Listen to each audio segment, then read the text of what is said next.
Muita gente lê quadrinhos e muita gente lê mangá. Existem alguns que só leem um ou outro, ou tem gente que lê de tudo um pouco. Às vezes, leitores têm até uma rixa entre eles por causa disso.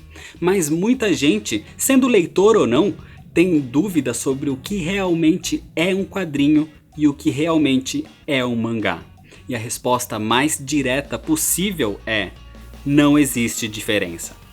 Tudo isso são formatos diferentes para contar uma história apresentada em quadrinhos. O que existe é a diferença no jeito que essa história é publicada. HQ nada mais é que uma abreviação das palavras história em quadrinho. Então falar HQ ou quadrinho, você está se referindo ao mesmo assunto. E no Brasil, principalmente, quando você usa essa expressão, a maior referência são os quadrinhos americanos, que são chamados nos Estados Unidos como comics. Marvel, DC, Vertigo, Image, todas as principais editoras que a gente conhece são publicadas nesse formato, podendo ser super-heróis ou não. Esse tipo de publicação é a mais comum, a mais conhecida pelo grande público. Mas no Brasil, isso ficou conhecido há muito tempo atrás como gibi. E por isso, muita gente ainda hoje chama os quadrinhos dessa forma.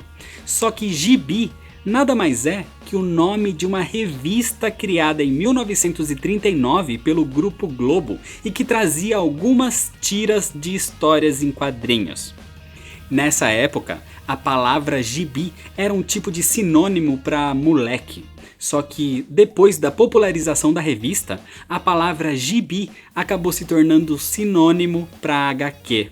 Nos anos 70 e nos anos 90 tiveram publicações da revista também, o que só ajudou a fortalecer ainda mais a palavra.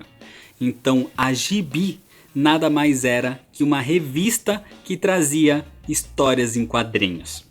A palavra gibi para o brasileiro se tornou uma marca que virou um produto, como por exemplo quando a gente fala Durex, quando vai pedir uma fita adesiva ou quando vai pedir um xerox em vez de uma fotocópia. É a mesma coisa que pedir um gibi em vez de uma HQ. Inclusive as histórias da Turma da Mônica, por exemplo, que são mais comuns de serem chamadas de gibi, tem um formato de tamanho um pouco menor, principalmente pelo custo de produção, mas sim, são HQs também. Sabendo disso, você pode pegar aí as suas publicações e pode chamar todas elas de quadrinho. Quadrinho, quadrinho, quadrinho, quadrinho? Um quadrinho menor, normalmente em preto e branco, lido de trás para frente? Peraí, isso daqui não é um mangá? Um mangá é um produto originalmente japonês e que também trazem histórias apresentadas em quadrinhos. São revistas que podem trazer temas sobre a vida, histórias de aventura, de super-heróis, de alienígenas, de robôs, de cavaleiros com armaduras, de amor, de terror, de vingança, de qualquer tipo de assunto. Só que tem como principal característica o modo oriental de leitura. A leitura de um mangá é feita da direita para a esquerda, em vez de ser da esquerda para a direita. E como são feitas no Japão, trazem estilos de desenho, de fala, de expressões bem específicas da região. Então são por essas pequenas características no formato da publicação que nós entendemos isso como um mangá. Muita gente acha que o estilo da história ou o estilo da arte é o que muda entre um e outro, mas não é o tipo de desenho que diferencia um mangá de uma HQ. Por exemplo, o mangá Ino-San tem uma arte próxima do realismo, tratando de uma história na Europa, enquanto o quadrinho Scott Pilgrim, por exemplo, tem uma arte mais cartoonizada.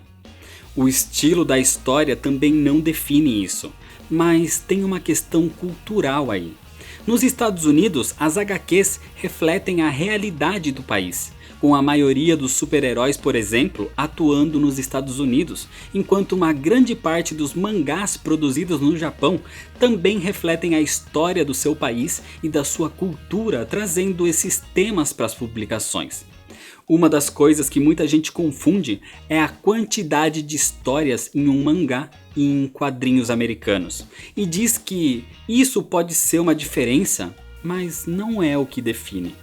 Por exemplo, as HQs do Batman ou do Superman existem desde a década de 30 e até hoje são publicadas, sendo atualmente as histórias divididas em arcos, e que o mangá normalmente é uma história fechada em vários capítulos, mas que tem começo, meio e fim.